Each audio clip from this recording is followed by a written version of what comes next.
big part of any football game is always sort of these hidden yardage moments and things like that. How do you go about scouting with what you can say, but how do you go about scouting an opposing team and trying to find advantages with all of it?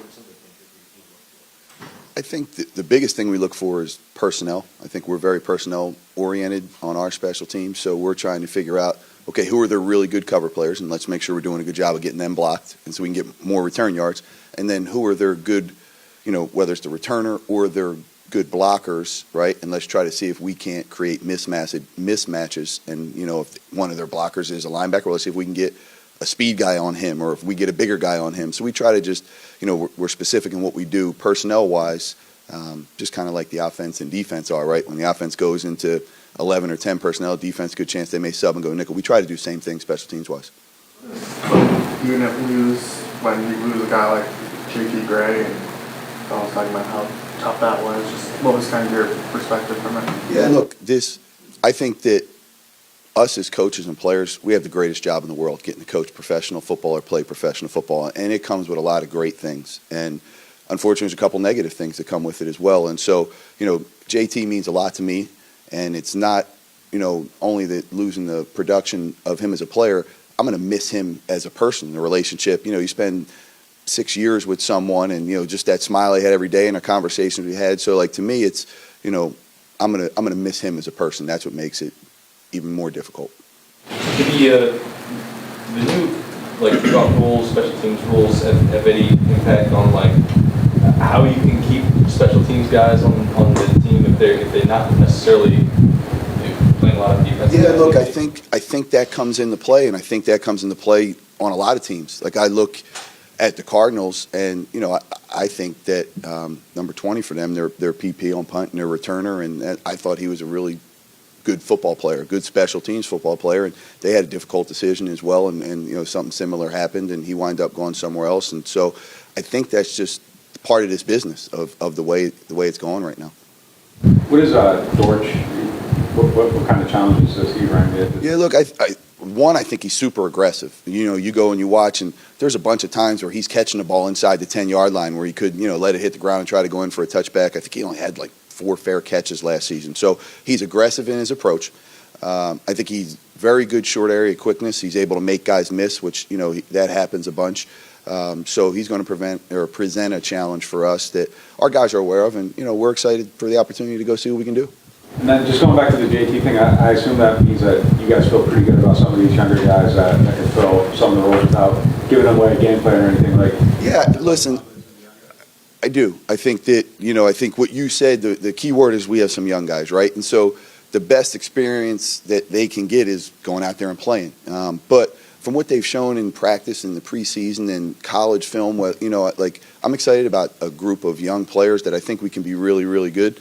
And you've seen flashes of it in the preseason, and they're part of the reason why they were drafted. They're part of the reason why they made the 53 with that big picture plan in mind.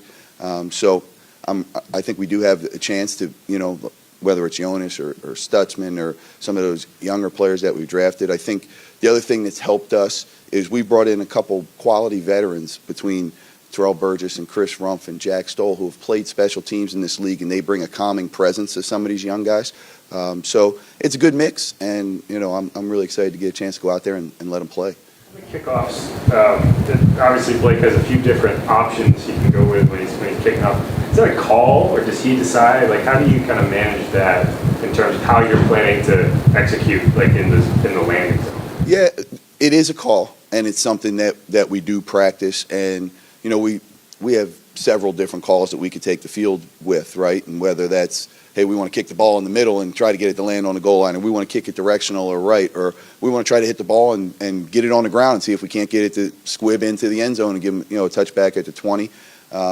I think part of that goes back to when you're looking at personnel as well, what returners do they have, and do you think one's better than the other, or have you seen things on film that something maybe gave them a challenge of being able to go field it? So it's all through our film study and game plan, and then practice as well. Look, it's not easy kicking off and getting those kicks in the landing zone and getting exactly how you want it. It takes work, and I think you're going to see that throughout the league. I think that You're going to see a lot of kickers trying different things with the new touchback rule to 35, and I think you're going to see some good from the kickers, and I think you're going to see some that aren't so good as well, just because it's not an easy thing to do. Something almost that's obviously kickers are, their main goal is to make field goals, and the kickoff kind of became a secondary item over however long they were just kicking touchbacks. Right. Is the ability to kick different types of kicks and execute them consistently, does that kind of become a difference maker for that?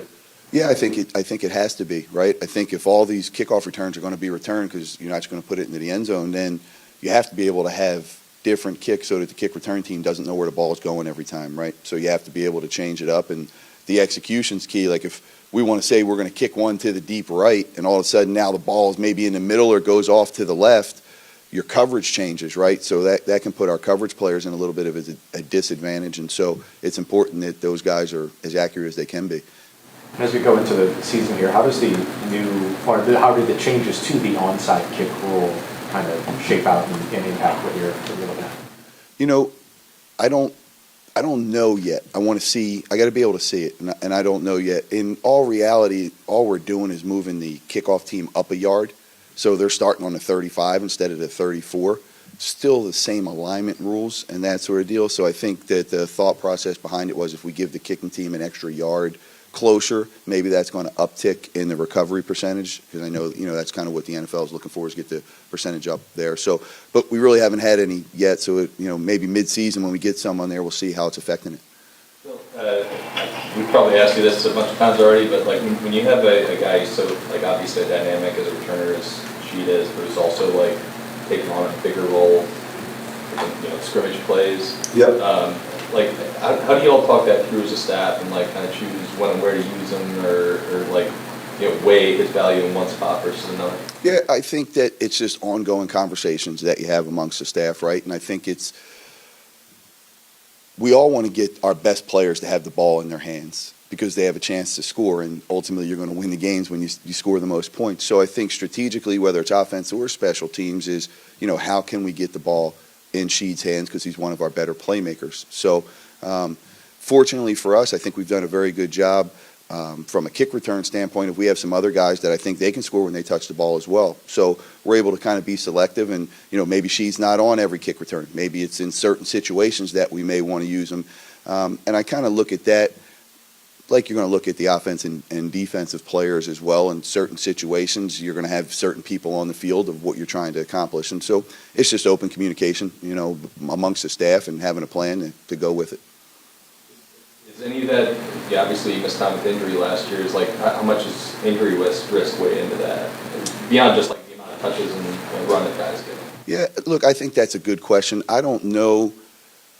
I'm not one that really buys into too much of the injury fear, right? You're either have a helmet and you're playing on game day, or you're not, and so, and our players are competitors too. So if a player says that I know I can do this and I can help our team win, and I say to him, no, you're not going to do that because I'm scared you're going to get hurt, that doesn't send the right message from a coaching standpoint, and the player doesn't want to hear that either. We go and there's an injury risk and it's an unfortunate, and we try to do our best to eliminate injuries, but players want to go play and compete. All good? Awesome. Thanks, guys. Appreciate you.